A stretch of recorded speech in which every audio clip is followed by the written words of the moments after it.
నమస్తే welcome to studio 4 news ముందుగా headlines. Party కేంద్ర కార్యాలయంలో వైఎస్ఆర్సీపీ అధికార ప్రతినిధి శ్రీ యనమల నాగార్జున యాదవ్. బీఆర్ఎస్ పార్టీ విద్యార్థి విభాగం క్యాలెండర్ను ఆవిష్కరిస్తున్న కేటీఆర్.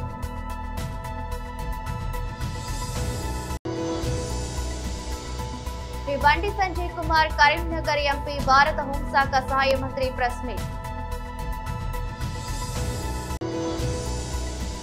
4 నూతన పథకాలు ప్రారంభం చేసి ప్రజల జీవితాల్లో వెలుగులు నింపిన సీఎం రేవంత్ రెడ్డి.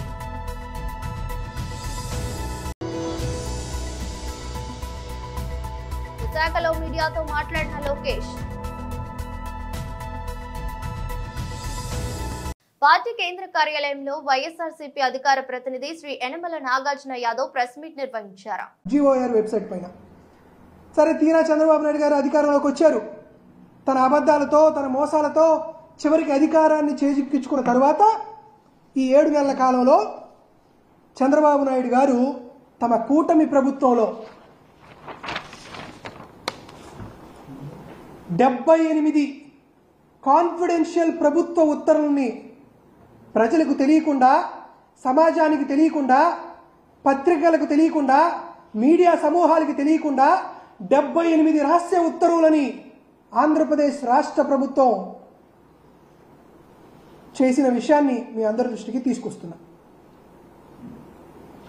ఈ జీఓఆర్ వెబ్సైట్ని తిరిగి పునఃసంస్కరించేటప్పుడు ఉప ముఖ్యమంత్రి పవన్ కళ్యాణ్ గారు ఏమని సెలవిచ్చారంటే, పారదర్శక పాలనకు సాక్ష్యం మా పరిపాలన, ప్రభుత్వ శాఖలు వెలువరించే ఉత్తర్వులను ప్రజలు ఎప్పటికప్పుడు చూసుకోవచ్చు, మేము ఏ వివరాలని గోప్యంగా ఉంచం, మాకు ట్రాన్స్పరెన్సీ ఉంది, పారదర్శకత ఉందని ఆగస్టు 30, 2024 పవన్ కళ్యాణ్ గారు ఉప ముఖ్యమంత్రి గారు ఇచ్చినటువంటి స్టేట్మెంట్ ఇది. దీంతోపాటు పవన్ కళ్యాణ్ గారు ఎక్కడ తగ్గల చంద్రబాబు నాయుడు గారి పైన ఎంత గొప్ప ఆలోచన ఉందంటే ఆయన ట్విట్టర్లో కూడా revival of the GOIR website, a commitment transparent governance అని చెప్పి ఈ 7 నెలల కాలంలో 78 జీవోలు కాన్ఫిడెన్షియల్ పేరుతో జారీ చేసి దాంట్లో కీలకమైనటువంటి రెవెన్యూ శాఖలో 36, మున్సిపాలిటీ విభాగానికి సంబంధించి 14 జీవోలు, జనరల్ అడ్మినిస్ట్రేషన్ డిపార్ట్మెంట్కి సంబంధించి 4 జీవోలు, ఆర్థిక శాఖకు సంబంధించి 5 జీవోలు, ఇరిగేషన్కి సంబంధించి మరొక 6 జీవోలు, హోంశాఖకు సంబంధించి మరొక 4 జీవోలు ఇచ్చారు. ఇంతెందుకు, ఉప ముఖ్యమంత్రి పవన్ కళ్యాణ్ గారి శాఖలో చూద్దాం. ఉప ముఖ్యమంత్రి పవన్ కళ్యాణ్ గారి పంచాయతీరాజ్ రూరల్ డెవలప్మెంట్లో 6 జీవోలు ఒకే రోజు కాన్ఫిడెన్షియల్ పేరుతో. సహజంగా ఆఫీస్ మాన్యువల్ ప్రకారం చాప్టర్ రికార్డు మేనేజ్మెంట్ మాన్యువల్లో చూస్తే జీవోలు 3 రకాలుగా విభజించి ఇష్యూ చేసుకుంటారు.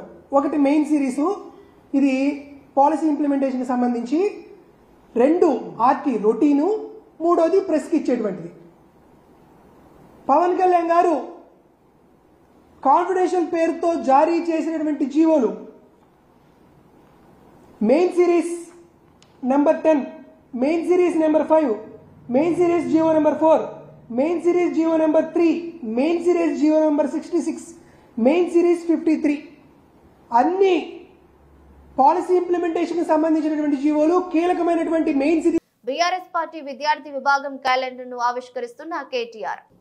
మరొక మాజీ మంత్రివర్యులు పెద్దలు సోదరులు పువ్వాడ అజయ్ కుమార్ గారు, గౌరవనీయులు అడిషనల్ డైరెక్టర్ జనరల్ ఆఫ్ పోలీస్గా మరి రాష్ట్ర స్థాయిలో బలహీన వర్గాల విద్యార్థుల కోసం, పిల్లల కోసం, వారి సంక్షేమం కోసం పనిచేసి కేసీఆర్ గారి నాయకత్వంలో 1000 గురుకుల పాఠశాలలు దేశానికి ఆదర్శంగా మారినాయంటే దానికి ప్రధాన బాధ్యత తీసుకున్న పెద్దలు గౌరవనీయులు ఆర్ఎస్ ప్రవీణ్ కుమార్ గారు, తమ్ముడు మాజీ శాసనసభ్యుడు మీ అందరికీ ఆప్తుడు గ్యాదరి కిషోర్ కుమార్ గారు, తమ్ముడు బీఆర్ఎస్వి మాజీ అధ్యక్షుడు, గతంలో మెడికల్ ఇన్ఫ్రాస్ట్రక్చర్ కార్పొరేషన్కి చైర్మన్గా పనిచేసిన డాక్టర్ ఎర్రోల శ్రీనివాస్ గారు, తమ్ముడు టీఎస్టీఎస్ అధ్యక్షుడిగా పనిచేసిన సోదరుడు, విద్యార్థి ఉద్యమంలో జేఎన్టీలో పనిచేసిన తమ్ముడు డాక్టర్ రాకేష్ గారు, మరొక తమ్ముడు షీప్ బ్రీడర్ సొసైటీకి అధ్యక్షుడిగా పనిచేసిన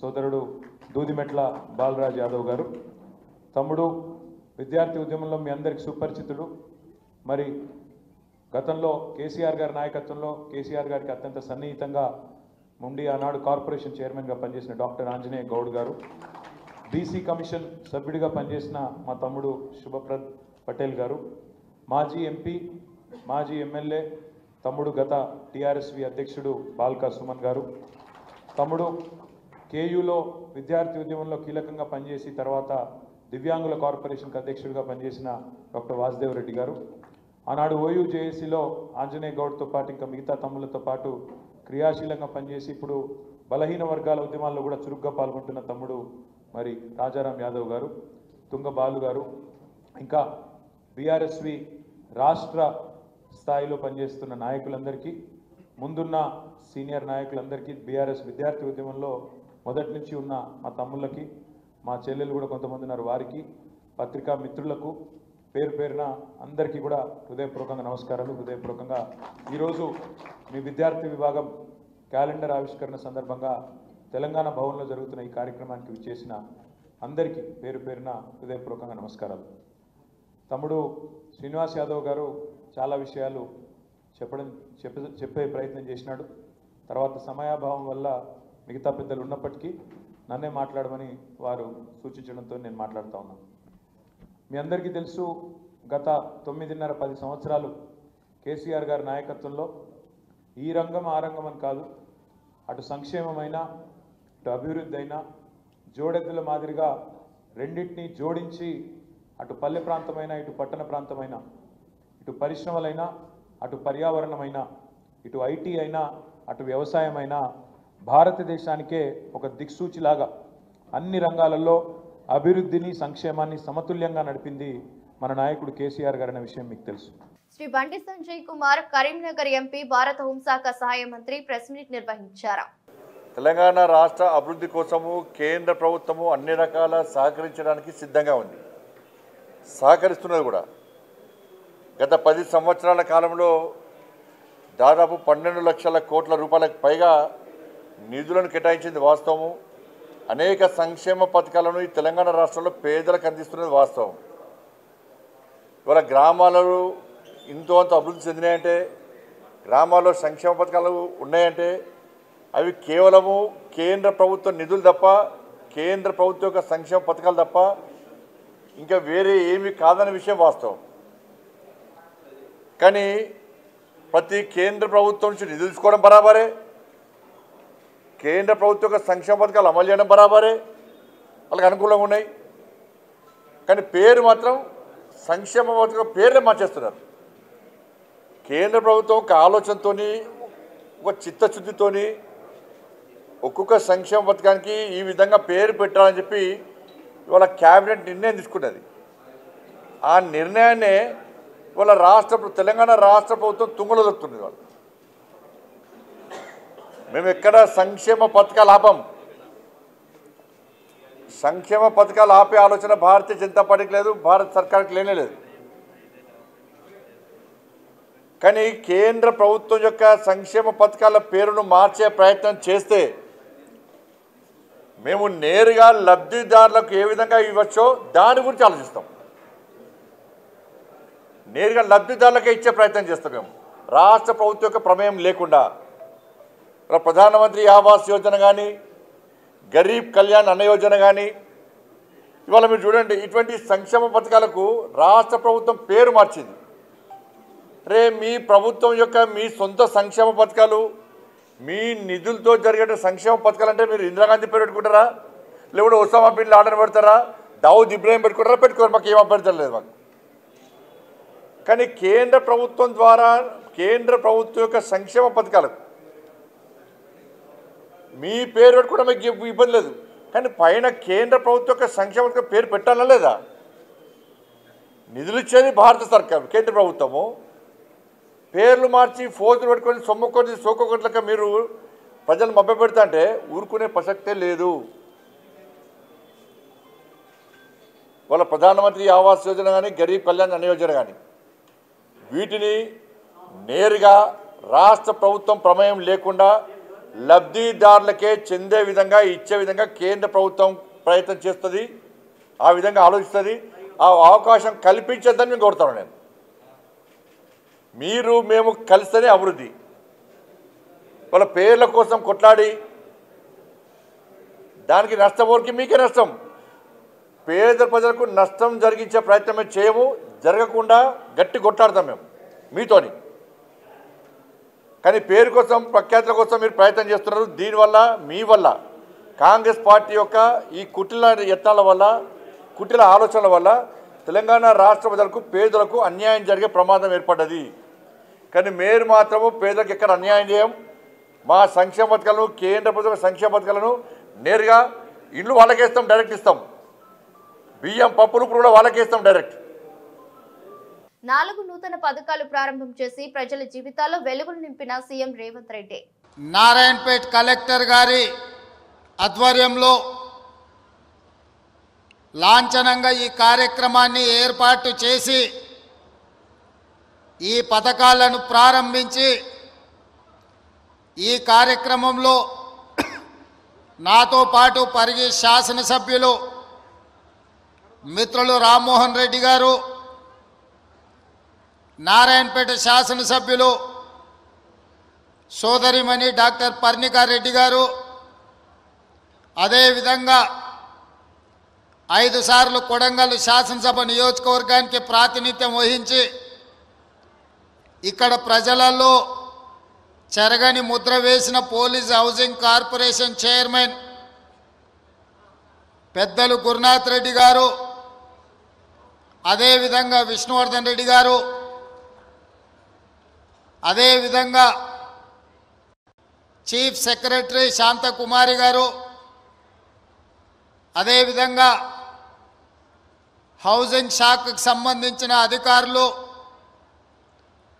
వివిధ శాఖలకు సంబంధించిన ఉన్నతాధికారులు, కొడంగల్ శాసనసభ నియోజకవర్గ స్థాయి, అదేవిధంగా జిల్లా స్థాయి అధికారులు, అదేవిధంగా పార్టీ నాయకులు, వివిధ హోదాలలో ఉన్న నియోజకవర్గ ప్రజలందరూ, ముఖ్యంగా ఈనాడు చంద్రవంచ గ్రామ ప్రజలందరూ నిన్న సాయంత్రం 4-5 గంటలకి కార్యక్రమం ఉందని మీకు తెలియజేస్తే ఈరోజు మధ్యాహ్నం వరకే ఇంత పెద్ద ఎత్తున ఏర్పాట్లు చేసి ఈరోజు రాష్ట్రం మొత్తానికి చంద్రవంచ గ్రామం కొడంగల్ శాసనసభ నియోజకవర్గం నుంచి ఈ అద్భుతమైన 4 సంక్షేమ కార్యక్రమాలను ప్రారంభించినందుకు ఈ కార్యక్రమానికి విచ్చేసిన ప్రతి ఒక్కరికి మనస్ఫూర్తిగా ధన్యవాదాలు తెలియజేస్తున్న మిత్రులారా, మీకందరికీ తెలుసు స్వతంత్రం వచ్చిన నాటి నుంచి 2023 వరకు మన కొడంగల్ శాసనసభ నియోజకవర్గానికి ఎవరు అధికారంలో ఉన్నా, ఎవరు ఏ హోదాలో ఉన్నా మన నియోజకవర్గానికి జరగాల్సినంత న్యాయం జరగలేదు. అందుకే 2023 డిసెంబర్లో జరిగిన ఎన్నికల సందర్భంగా పెద్దలు గురునాథ్ రెడ్డి గారు, అదేవిధంగా శాసనసభ నియోజకవర్గంలో ఉన్న ప్రజలందరూ ఆలోచన చేసి ఈసారి ఖచ్చితంగా ఈ రాష్ట్రంలో కాంగ్రెస్ ప్రభుత్వం ఏర్పడాలి, ఆ ప్రభుత్వానికి కొడంగల్ శాసనసభ నియోజకవర్గం నాయకత్వం వహించాలి అని మీరందరూ కలిసికట్టుగా కష్టపడి అత్యధిక మెజారిటీతో ఇక్కడి నుంచి నన్ను శాసనసభ్యుడిగా ఎన్నుకుంటే శ్రీమతి సోనియా గాంధీ గారు, మల్లికార్జున్ ఖర్గే గారు, రాహుల్ గాంధీ గారు. ఏపీ మంత్రి నారా లోకేష్ సాక్షి మీడియాపై పరువు నష్టం కేసులో క్రాస్ ఎగ్జామినేషన్ కోసం నేడు విశాఖలో కోర్టుకు హాజరయ్యారు. ఈ 2 ఏళ్లలో మీరు చాలా సమస్యలు చూశారు, చాలా ప్రాంతాలు. అవును సార్. మీరు ఆ యువకుల నుంచి ఏమి నేర్చుకున్నారు? మంత్రిగా ఏం ప్రదర్శించారు? అన్న, నేను స్టాన్ఫర్డ్లో ఎంబీఏ చేశా. నేను స్టాన్ఫర్డ్ ఎంబీఏకి అప్లై చేసినప్పుడు ఒక ప్రశ్న ఉంటుంది స్టాన్ఫర్డ్లో, వై స్టాన్ఫర్డ్ ఎంబీఏ అని. అంటే ప్రైవేట్ రంగం నుంచి రాజకీయాల్లోకి నేను రావాలనుకుంటున్నాను, ఏదో ఒక టైంలో వస్తాను, స్టాన్ఫర్డ్ ఎంబీఏ నేను ప్రిపేర్ చేస్తున్నాను భావిస్తున్నాను అనుకున్నా అని రాసా. కానీ అక్కడికి వెళ్ళి చదువుకున్నారు, నాకు అర్థమైందంటే స్టాన్ఫర్డ్ ఎంబీఏ బిజినెస్కి మంచిది అని. పాదయాత్ర రాజకీయాల్లో ఒక ఎంబీఏ లాంటిది. ఎందుకంటే ప్రజలకి దగ్గర ఉంటాం, నిరంతరం ప్రజల సమస్యలు తెలుసుకునేవాడిని. సో ఇప్పుడు ఎవరన్నా నాకు అర్జీ ఇచ్చినా, నన్ను ఎవరైనా కలిసినా, ఒక మెసేజ్ నాకు వచ్చినా, తన వెనకాల ఎంత కష్టం ఉందో నాకు ఇప్పుడు అర్థం చేసుకోగలుగుతాను. సో యువగలం పాదయాత్రలో కూడా నేను అనేక హామీలు ఇచ్చాను, ఒక్కొక్క హామీ నిలబెట్టుకుంటూ వెళ్తున్నాను. ఇచ్చిన ప్రతి హామీ నేను నిలబెట్టుకున్నాను, దాంట్లో ఎలాంటి సందేహం లేదు. రెండోది, యువగలం పాదయాత్ర అయిన తర్వాత నిరంతరం ప్రజల్లో ఉండాలని నా కోరిక. సో అమరావతిలో కూడా, ఎందుకంటే నాకు మంత్రిగా నాకు బాధ్యతలు ఉంటాయి కనుక, నేను ప్రజల్లో ఉండాలంటే నిరంతరం ప్రజల్ని కలవాలని ప్రజా దర్బారు పెట్టుకున్నా. ఇక్కడ కూడా మీరు చూస్తే వైజాగ్ వచ్చి మీరే ఉన్నారు, కోర్టు కొంచెం లేట్ అవుతుందని పరిగెత్తుకుంటూ వచ్చే తప్ప మళ్ళీ ఇప్పుడు వెనక్కి అక్కడికి వెళ్తున్నా, పార్టీ హౌస్కి వెళ్తున్నా, ప్రజల దగ్గర అర్జీలు తీసుకుంటున్నా, వాళ్ళ సమస్యలు పరిష్కరించే మార్గం నేను ఎత్తుకుంటాను. ఆల్రెడీ మేము రాసుకున్నాము, అది సంబంధించిన మంత్రులందరి దగ్గర పంపించాను. ఆర్థిక శాఖ మంత్రి కేశవ్ అన్న కూడా చర్చించాను, దానికోసం ప్రత్యేక నిధులు కూడా ఆయన కేటాయిస్తానని నాకు హామీ ఇచ్చారు. వచ్చే బడ్జెట్లో అది ఉంటుంది, తప్పనిసరిగా ఇచ్చిన ప్రతి హామీ మేము నిలబెట్టుకుంటాం. ఎస్టిమేట్స్ అని మార్చి వరకు వస్తుంది. అసిస్టెంట్ లేడీ కొరియోగ్రాఫర్ పై లైంగిక వేధింపుల కేసులో ప్రముఖ కొరియోగ్రాఫర్ జానీ మాస్టర్ అరెస్టు కావడం, ఆ తర్వాత తెలంగాణ హైకోర్టు బెయిల్ మంజూరు చేయడంతో విడుదలైన విషయం తెలిసిందే. అయితే జానీ మాస్టర్ అరెస్టు వెనుక కుట్ర జరిగిందని, ఆ కుట్రలో ఐకాన్ స్టార్ అల్లు అర్జున్ ఉన్నారంటూ నెట్టింట పుకార్లు షికారు చేశాయి. తాజాగా ప్రచారంపై కొరియోగ్రాఫర్ సృష్టి వర్మ స్పందించారు. ఈ కేసులో ఎలాంటి కుట్ర లేదని, అసలు బన్నీకి దీనితో ఎలాంటి సంబంధం లేదన్నారు. తాను జానీ మాస్టర్ పై కక్షతో కేసు వేయలేదన్నారు. తన ఆత్మాభిమానాన్ని దెబ్బతీసినందుకే ధైర్యంగా బయటకు వచ్చానని తెలిపారు. ఓ అమ్మాయిని శారీరకంగా మానసికంగా వాడుకుని తన స్థానంలో మరో అమ్మాయిని పెట్టుకుంటే ఓకేనా అని ఆమె ప్రశ్నించారు. జానీ మాస్టర్ నేషనల్ అవార్డు రద్దుతో తనకు ఎలాంటి సంబంధం లేదని స్పష్టం చేశారు. తాను పెట్టిన కేసును రిటర్న్ తీసుకోవాలని తనకు పెద్ద మొత్తంలో డబ్బు ఆఫర్ చేశారని తెలిపారు. కానీ ఆఫర్ ను తాను తిరస్కరించానన్నారు. తాను ఎవరికి భయపడే టైప్ కాదని తెలిపారు. ఇక లైంగిక వేధింపుల కేసు విషయంలో తన కుటుంబమే తనకు అండగా నిలిచిందని ఓ పాడ్కాస్ట్ లో మాట్లాడుతూ సృష్టి వర్మ పేర్కొన్నారు. వేల కోట్ల విలువైన ఆస్తికి వారసుడు అయితేనేం హత్య కేసులో జైలు పాలయ్యాడు. 24 ఏళ్ల ఆ యువకుడు ఇక జీవితాంతం జైలులోనే గడపాల్సి ఉంటుంది. బెయిల్ కోసం దరఖాస్తు చేసుకోవాలన్నా కూడా కనీసం 19 ఏళ్లు జైలులో గడిపాకే వీలుంటుంది. యూకేలోని వెల్స్ చెందిన ఓ యువకుడికి అక్కడి కోర్టు విధించిన శిక్ష ఇది. 2023 డిసెంబరులో హత్య జరగ్గా విచారణ జరిపిన కోర్టు తాజాగా శిక్ష విధించింది. యూకేలో ప్రసిద్ధి పొందిన పీటర్ పై కంపెనీ స్థాపకుడు స్టెన్లీ థామస్ మనవడు డైలాన్ థామస్ ఈ కేసులో జైలు పాలయ్యాడు. పీటర్ పై కంపెనీ ప్రస్తుతం 2500 కోట్ల విలువ చేస్తోందని, ఆ కంపెనీకి డైలాన్ థామసే వారసుడని యూకే మీడియా కథనాలు ప్రచురించాయి. ఏం జరిగిందంటే, డైలాన్ థామస్ తన చిన్ననాటి స్నేహితుడు విలియం బుషో కలిసి లాండాఫ్ లోని ఓ అపార్ట్మెంట్ లో కలిసి ఉండేవాడు. 2023 డిసెంబరులో ప్రజలంతా క్రిస్మస్ సంబరాల్లో మునిగి తేలుతుండగా డైలాన్ మాత్రం తన నానమ్మ ఇంటికి వెళ్లాడు. ఆ మరుసటి రోజు తనను ల్యాండ్ ఆఫ్ లో దింపేయాలని నానమ్మను కోరగా ఆవిడ తన కారులో డైలాన్ ను తీసుకుని బయలుదేరింది. దారిలో తన స్నేహితుడు బుష్ కు మెసేజ్ చేసి అపార్ట్మెంట్ లో ఉన్నాడని నిర్ధారించుకున్నాడు. కారు ల్యాండ్ ఆఫ్ లోని అపార్ట్మెంట్ వద్దకు చేరుకోగానే నాన్నమ్మను కాసేపు వేచి ఉండమని చెప్పిన డైలాన్ రహస్యంగా తన ఫ్లాట్ లోకి వెళ్లాడు. కూరగాయలు కోసే కత్తితో బుష్ పై దాడి చేసి విచక్షణ రహితంగా పొడిచాడు. దీంతో బుష్ అక్కడికక్కడే చనిపోయాడు. ఆపై తనను తాను పొడుచుకున్న డైలాన్ నానమ్మ దగ్గరికి పరిగెత్తుకుంటూ వెళ్లి బుష్ తనపై దాడి చేశాడని చెప్పాడు. తర్వాత పోలీసుల వద్ద కూడా అదే కథ వినిపించాడు. అయితే విచారణలో అసలు విషయం బయటపడటంతో పోలీసులు డైలాన్ ను అరెస్టు చేసి కోర్టులో హాజరుపరిచారు. హత్యకు కొన్ని నెలల ముందు నుంచి డైలాన్ సైకోలా ప్రవర్తించాడని అంటున్నారు. సుదీర్ఘ విచారణ తర్వాత డైలాన్ ను దోషిగా తేల్చిన కోర్టు కేసు తీవ్రత దృష్ట్యా డైలాన్ కు జీవిత ఖైదు విధించింది.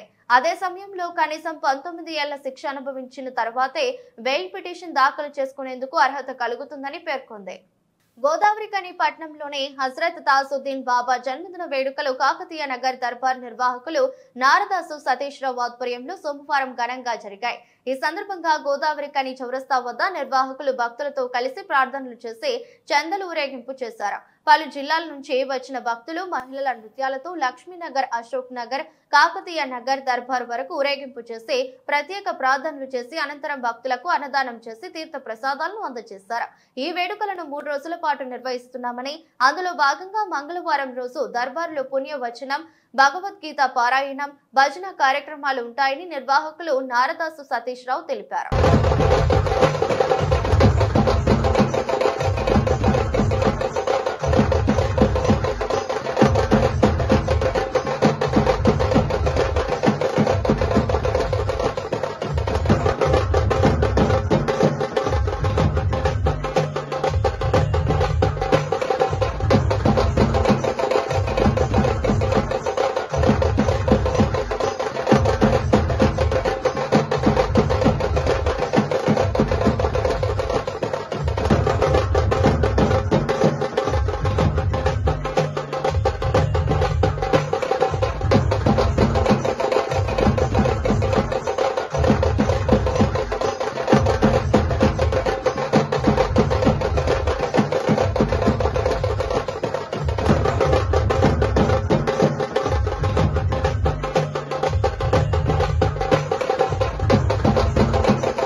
మరోసారి హెడ్లైన్. పార్టీ కేంద్ర కార్యాలయంలో వైఎస్ఆర్సీపీ అధికార ప్రతినిధి శ్రీ యనమల నాగార్జున యాదవ్. బీఆర్ఎస్ పార్టీ విద్యార్థి విభాగం క్యాలెండర్ను ఆవిష్కరిస్తున్న కేటీఆర్.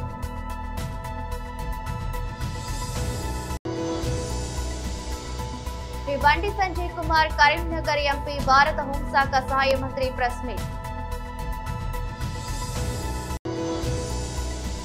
4 నూతన పథకాలు ప్రారంభం చేసి ప్రజల జీవితాల్లో వెలుగులు నింపిన సీఎం రేవంత్ రెడ్డి.